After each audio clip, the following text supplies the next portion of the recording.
I threw away a $50 million inheritance for a man who drove a pickup truck and discovered he was worth twice what my family ever had. My name is Charlotte Elizabeth Mansfield, and for 24 years, I was everything my parents dreamed their daughter would be on the surface. Dartmouth graduate, fluent in 3 languages, accomplished equestrian, with a trust fund that could buy small towns and a future mapped out in gold-plated certainty. I was the perfect Connecticut princess, bred for charity galas and country club luncheons, designed to marry well and produce the next generation of American aristocracy.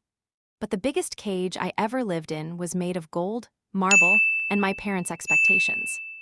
The Mansfield estate sat like a crown jewel on Beacon Hill Drive in Greenwich, Connecticut, all 16,000 square feet of imported Italian marble and hand-carved mahogany. From my bedroom window on the 3rd floor, I could see the manicured gardens stretching toward the Sound, where our yacht bobbed lazily at the private dock. Everything gleamed with the kind of wealth that whispered rather than shouted, old money, established money, the kind that came with expectations carved in stone. My father, Charles Mansfield III, had built his empire one commercial real estate deal at a time. Mansfield Properties owned half the office buildings in Manhattan and a good chunk of downtown Boston. Mother, Victoria Ashford Mansfield, came from banking royalty, the kind of woman who wore pearls to breakfast and could trace her lineage back to the Mayflower. Together, they were Connecticut's golden couple, photographed at charity galas, quoted in the Wall Street Journal, invited to every governor's dinner from here to Washington. I was their only child, their masterpiece in progress. 24 years old, Dartmouth graduate, fluent in French and Italian, accomplished in horseback riding, tennis, and all the other pursuits that polished young ladies were expected to master. I had a trust fund that could buy small countries and a future mapped out in my parents' minds, marry within our circle, produce the next generation of Mansfields, and maintain the family's sterling reputation. But that perfect facade cracked the day I brought Jake Morrison home. I can still see him standing in our marble foyer, work boots slightly scuffed against the pristine white floor. His flannel shirt was clean but worn, sleeves rolled up to reveal forearms that spoke of honest labor. He carried himself with quiet confidence, looking up at our crystal chandelier, a $20,000 baccarat piece mother had imported from Paris, without the awe my parents expected from visitors. What I noticed, but my parents missed, was the understated Rolex Submariner on his wrist, worn like a tool rather than a status symbol. "So this is home," he said simply, his calloused hand finding mine. When his phone buzzed with what sounded like a business call, something about the Dallas Project timeline, he declined it without a second glance. The silence that followed could have frozen the Connecticut River. My father emerged from his study, all 6 feet of him radiating the kind of authority that came from closing billion-dollar deals. He extended his hand with practiced charm, but I caught the way his eyes assessed Jake's appearance, cataloging every detail that didn't fit our world. "Mr. Morrison," Father said, his tone measured and evaluating. "Charlotte tells me you work in construction. You must understand, we come from a world where reputation and social standing matter tremendously." "I do, sir," Jake replied without flinching. "I build things that last." Mother drifted in from the sitting room, elegant in her Chanel suit, diamond tennis bracelet catching the afternoon light. Her smile was perfectly calibrated, warm enough to appear welcoming, controlled enough to maintain distance. "How? Interesting," she murmured, the pause deliberate. "And where exactly did you attend university, Mr. Morrison?" The question hung in the air like a test. I watched my parents' faces as I explained how I'd hired Jake's company to renovate the small foundation office where I volunteered. How impressed I'd been with his attention to detail, his respect for his crew, the way he'd stayed late to fix a structural problem that wasn't even his responsibility. "He rebuilt the entire foundation," I said proudly. "Saved a building that everyone else said was beyond repair." Father's expression remained neutral, but I knew him well enough to recognize the calculation behind his eyes. He was already dismissing Jake, filing him away in the category of unsuitable. Mother's smile grew more strained with every word. The dinner that followed was a masterclass in subtle humiliation. They asked about Jake's family. His father had been a factory foreman in Ohio, his education community college, then trade school, his future plans, expanding his small construction business. Each answer seemed to solidify their judgment. "It's admirable, really," Mother said over the lobster thermidor, "how some people find satisfaction in simple work." The word simple hung in the air like a blade. After Jake left that evening, promising to call me the next day, my parents cornered me in the library. Father closed the doors with deliberate care, while Mother positioned herself by the fireplace, framed by first edition volumes and family portraits.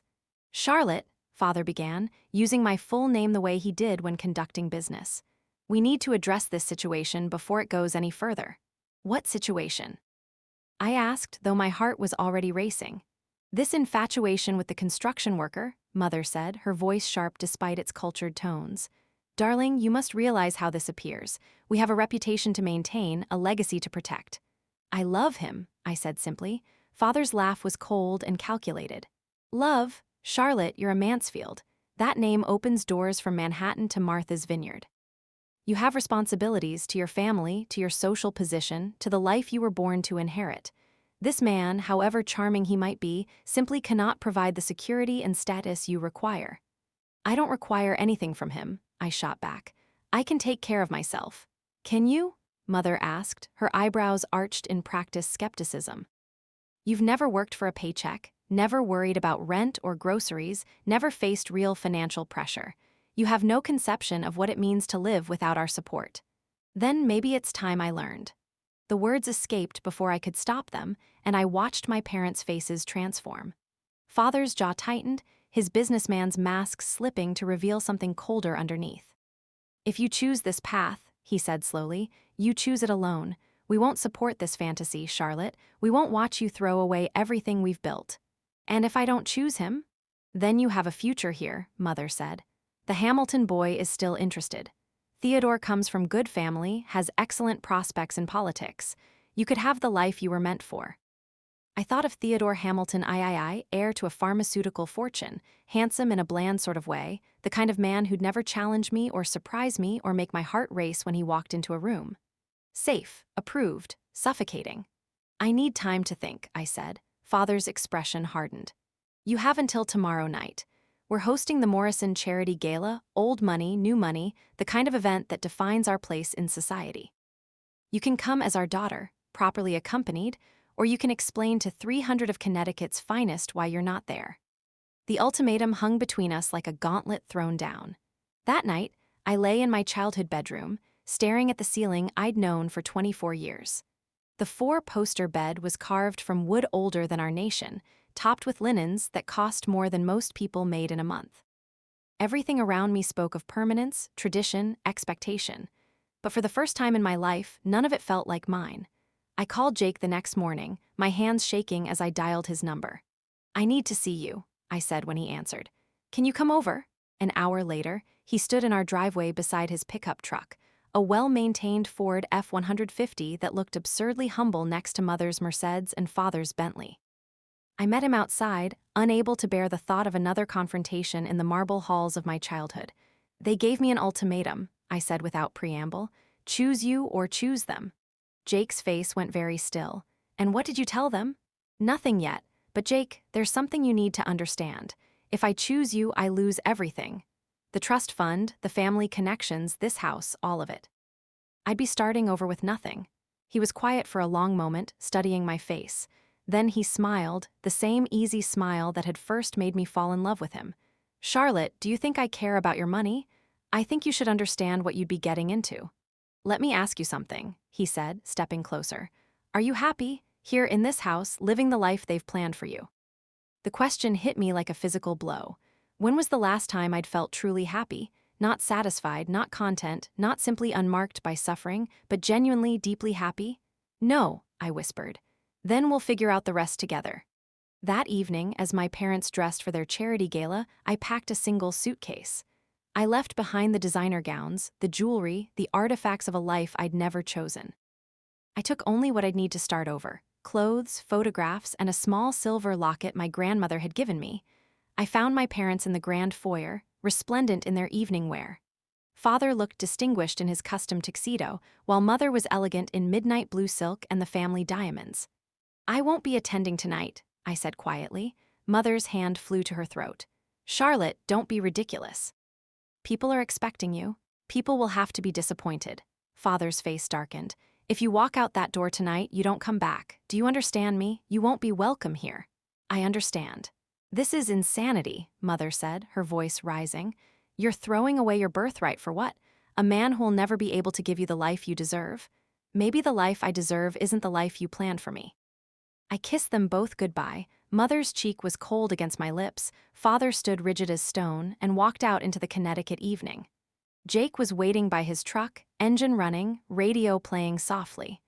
I climbed into the passenger seat and didn't look back. We drove south through the night, past the estates of Greenwich, through the suburbs of New York, into a world I'd never known. Jake's apartment was in Austin, Texas, a converted warehouse in what had once been an industrial district, now gentrified into lofts and coffee shops. It was everything our estate wasn't: small, warm, filled with the evidence of a life actually lived. His furniture was second-hand but well-maintained. The walls were covered with photographs of massive job sites, family gatherings, road trips with friends. What caught my eye were the framed certificates, contractor licenses for 6 different states, safety awards, and a photo of Jake shaking hands with the Austin mayor at what looked like a ribbon-cutting ceremony. The kitchen was tiny but functional, stocked with the basics and smelling of coffee and something that might have been homemade bread. "It's not much," Jake said, suddenly self-conscious. "It's perfect," I told him, and meant it.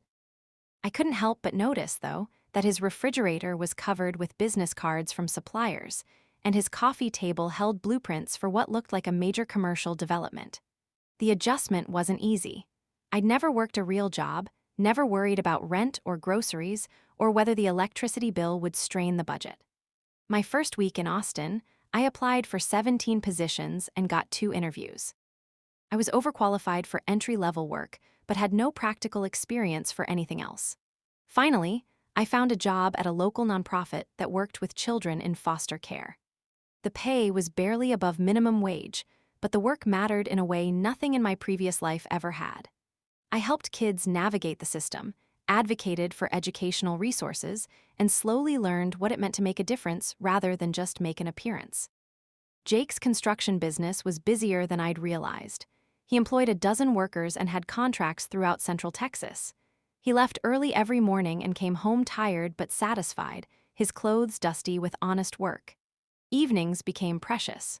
We'd cook dinner together in that tiny kitchen, nothing fancy, just pasta or chicken or whatever was on sale at the grocery store. We'd talk about our days, plan weekend trips to the hill country, dream about the future we were building together. For the first time in my life, I was happy. The first year passed like a dream.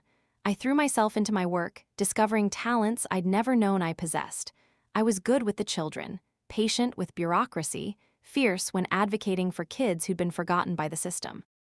My supervisor, Maria, became both mentor and friend, teaching me not just the job but how to navigate a world where paychecks mattered and every dollar was carefully considered. Jake's business continued to grow. He landed a contract to renovate a historic building downtown, then another to build custom homes in an upscale development west of the city. He worked longer hours but never complained, and I began to understand that his satisfaction came not from the money, but from creating something lasting. We moved to a small house in South Austin, nothing fancy but ours. It had a front porch where we'd drink coffee in the mornings and a backyard where Jake built raised beds for the garden I insisted on planting. I learned to cook real meals, to budget grocery money, to find joy in simple pleasures. My parents' silence was complete.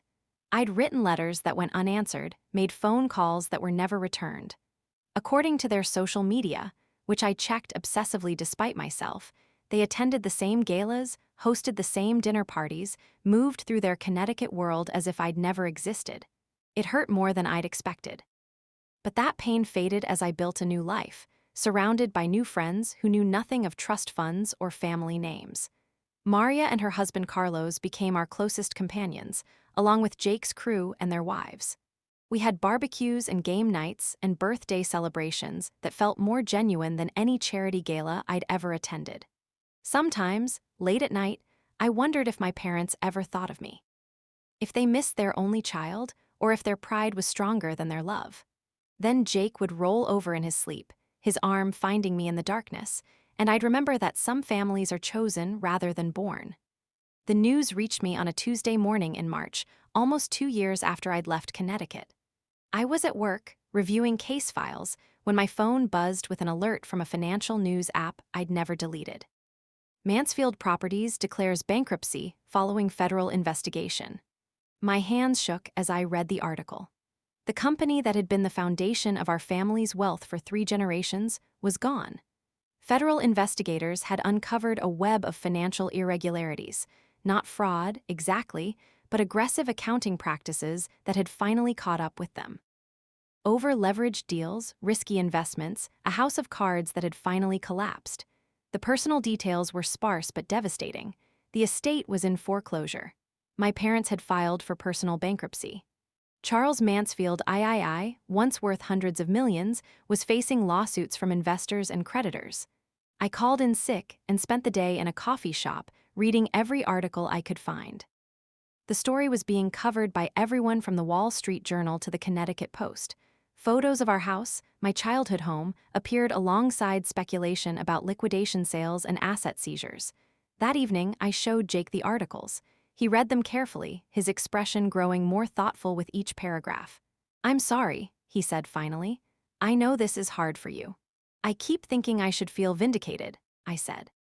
"They cut me off for choosing love over money, and now the money's gone anyway, but I just feel sad for them." Jake was quiet for a long moment. Then he said, "The house goes to auction next month." I nodded. I'd seen that detail buried in one of the later articles. "Do you want to go?" The question hung between us. Did I want to watch strangers bid on my childhood home, see my parents reduced to spectators at their own ruin? "I don't know," I admitted. Jake reached across the table and took my hand. "We could buy it." I stared at him. "Jake, that house is worth $20 million, even in foreclosure. I know what it's worth." Something in his tone made me look at him more carefully. There was an expression on his face I'd never seen before, not uncertainty exactly, but a kind of careful consideration. "There's something I need to tell you," he said. My heart started beating faster. "What?" "Remember when you said you were giving up everything to be with me? Your trust fund, your family connections, your inheritance?" I nodded. "Well, you weren't the only one keeping secrets." He pulled out his phone and opened an app I didn't recognize. Numbers filled the screen, bank balances, investment portfolios, property values. The total at the bottom made my breath catch. $47 million. "I don't understand," I whispered. "Morrison Construction isn't just a small contracting business," Jake said quietly. "It's Morrison Holdings, the largest privately held construction and development company in the Southwest. We build everything from affordable housing to luxury resorts. I've got crews working in 8 states and contracts worth more than your father's empire ever was." I stared at the numbers, trying to process what I was seeing. "The warehouse apartment, your pickup truck, the way you live—" "The way I choose to live," he corrected. "I grew up in a trailer park in rural Ohio, Charlotte, really poor. When I started making money, I decided I never wanted to forget where I came from, never wanted money to change who I am. I keep the same truck because it runs fine and reminds me of my values. I lived in that apartment because it was comfortable and honest. I wear work clothes because I actually work alongside my crews. But $47 million. $47 million and growing. We just broke ground on a $1 billion mixed-use development in Dallas. The Dallas project call you heard that first night? That was about a contract that'll double our revenue. Why didn't you tell me?" "Because I wanted you to choose me for who I am, not what I have. I wanted to know that if we lost everything tomorrow, you'd still be here." I thought about all the times I'd worried about our budget, all the small economies we'd practiced, all the moments I'd felt guilty about my privileged background while believing I'd chosen a simpler life. "Are you angry?" Jake asked. I considered the question. Was I angry? He'd let me believe we were struggling while sitting on a fortune that dwarfed my family's former wealth. He'd watched me learn to budget and clip coupons while he could have bought anything I wanted. But then I thought about the past 2 years. The satisfaction of earning my own paycheck, the pride in our little house, the genuine connections I'd made with people who knew nothing of my background, the woman I'd become when stripped of everything I'd thought defined me. "No," I said finally, "I'm not angry, I'm grateful." "Grateful?" You gave me the chance to find out who I really am. If I'd known about your money, I might have just traded one gilded cage for another. Jake's smile was brilliant. So what do you say? Want to go to Connecticut and buy your parents a house? The auction was held on a gray April morning, the kind of raw spring day that made everything look older and more fragile. Jake and I flew up the night before, staying in a hotel in Stamford rather than facing the emotional weight of being near the estate. Greenwich looked exactly the same: manicured lawns, stone walls, the kind of understated elegance that spoke of generations of accumulated wealth. But now I saw it differently, noticed the isolation behind the beauty, the walls that kept people in as much as they kept others out. The estate was crawling with people when we arrived. Reporters, curiosity seekers, serious bidders with clipboards and calculators. I spotted my parents standing near the garden, dressed in clothes that had once been expensive but now looked worn at the edges. They saw me approach and went very still. Mother looked older, her perfectly maintained appearance showing cracks around the edges. Father had aged more dramatically, his shoulders sagged, and there was a defeat in his posture I'd never seen before. "Charlotte," Mother said, her voice barely audible. "Hello, Mother, Father." We stood there in awkward silence, surrounded by the bustle of the auction preparations. 2 years of separation stretched between us like a chasm. "I read about the company," I said finally. "I'm sorry." Father's laugh was bitter. "Are you? I wouldn't blame you for feeling vindicated." "I don't feel vindicated, I feel sad." "Sad enough to come watch us lose everything?" His words stung, but I heard the pain underneath the anger. "I came because this is still my home, because you're still my parents, even if we've forgotten how to be a family." Mother started crying then, quiet tears that she tried to hide behind her sunglasses. The auction began an hour later. We gathered in the great hall where I'd learned to walk, where Mother had hosted her garden club meetings, where Father had paced while making the phone calls that built his empire. Now strangers filled the space, evaluating crown molding and marble as commodities rather than memories. The bidding was fierce. Real estate investors, tech entrepreneurs, old money families looking for a trophy property, they all wanted a piece of Greenwich history. The numbers climbed steadily: 15 million, 18 million, 22 million. I watched my parents throughout, saw them flinch with each escalating bid, each stranger laying claim to their life's work. Then Jake raised his paddle. The room went quiet as he matched the highest bid, then raised it by $500,000. Other bidders tried to compete, but Jake's responses were immediate and decisive. He had the calm confidence of someone who knew exactly what he was doing. When the gavel finally fell at $28 million, the auctioneer announced, "Sold to Morrison Holdings, LLC." The silence that followed was profound. My parents stared at us in shock, while the crowd murmured in confusion. Who was this young man in work clothes who just outbid some of the wealthiest people in Connecticut through a holding company most of them had never heard of? Later, I would learn that Jake's lawyer had structured the purchase to protect both parties. The deed filed under Morrison Holdings, with the house designated as a company residence, complete with employment contracts that included housing provisions and performance bonuses. Everything legal, everything bulletproof, everything designed to give my parents security while maintaining their dignity. Jake found my parents in the confusion afterward, approaching them with the same quiet confidence he'd shown throughout the auction. "Mr. and Mrs. Mansfield," he said formally, "I'd like to make you an offer." Father straightened, trying to summon his old authority. "We don't have anything left to sell." "Actually, you do," Jake replied. "You have knowledge, connections, experience in commercial real estate. I'm expanding Morrison Construction into the Northeast, and I need partners who understand this market." He pulled out a folder of documents. "I'm offering you a management position overseeing our Connecticut operations, full salary, benefits, and a percentage of the profits. The house comes with the job, consider it a company residence." Mother's hand flew to her throat. "I don't understand." "Your daughter," Jake said simply, "taught me that family is worth more than money. That forgiveness is stronger than pride. I'd like to offer you both a chance to come home." I watched my parents' faces transform as they processed what Jake was offering. Not charity, not pity, but opportunity. A chance to rebuild their lives while maintaining their dignity. Father's voice was hoarse when he finally spoke.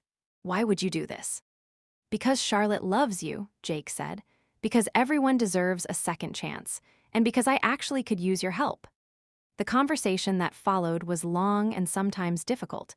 There were apologies to be made, pride to be swallowed, relationships to rebuild. But as the afternoon wore on, I watched my parents begin to relax, to remember how to smile, to look at Jake, and see not an unsuitable suitor, but a man who'd shown them grace when they deserved judgment. We had dinner that night in the hotel restaurant, not the four-star establishment my parents would once have chosen, but a family place that served good food and didn't require reservations. We talked about Jake's business, about my work with foster children, about the future we were all building together. "I owe you both an apology," Father said over coffee. "I was wrong about you, Jake. I was wrong about a lot of things." "We all were," Mother added quietly. "I spent so much time worrying about appearances, about what people would think, that I forgot what actually mattered."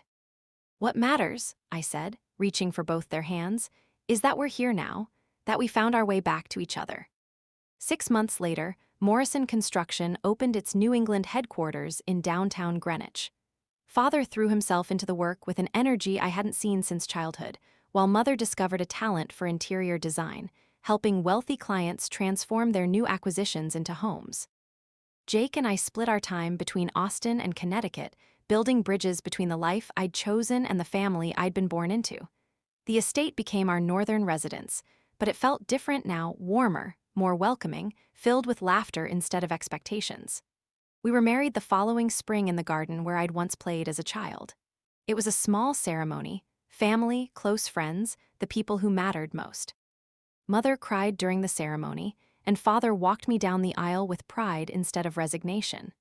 As Jake and I exchanged vows under the cherry trees, I thought about the journey that had brought us there. How sometimes you have to lose everything to discover what truly matters. How love isn't about what someone can give you, but about who they inspire you to become. The woman who'd left this house 3 years earlier had been searching for approval, for a life that fit other people's expectations. The woman who returned had learned to define success on her own terms, to value authenticity over appearance, to choose love over security. Standing there in my grandmother's lace dress, surrounded by family both born and chosen, I realized that I'd finally found what I'd been searching for all along. Not just a husband or a house or a fortune, but myself. The fairy tale ending wasn't the wedding or the reconciliation or even Jake's hidden millions. It was the understanding that happiness comes not from what you have, but from who you become in the process of getting it. Sometimes the most rebellious thing you can do is simply choose to be yourself, especially when, that choice demands you leave everything else behind. As the sun set over Long Island Sound, painting the sky in shades of gold and rose, I squeezed Jake's hand and smiled. We'd built something beautiful together, a love story that survived class prejudice, a family reunited by humility rather than pride, a future that belonged entirely to us. The fairy tale ending wasn't the wedding or the reconciliation or even Jake's hidden fortune. It was the understanding that happiness comes not from what you inherit, but from who you become when you have the courage to choose yourself over everyone else's expectations. Sometimes the most rebellious thing you can do is simply refuse to live in the cage others build for you, especially when, that cage is made of gold. And that, I thought as I looked around at our chosen family gathered in the garden where I'd once felt so alone, was worth more than all the trust funds in the world.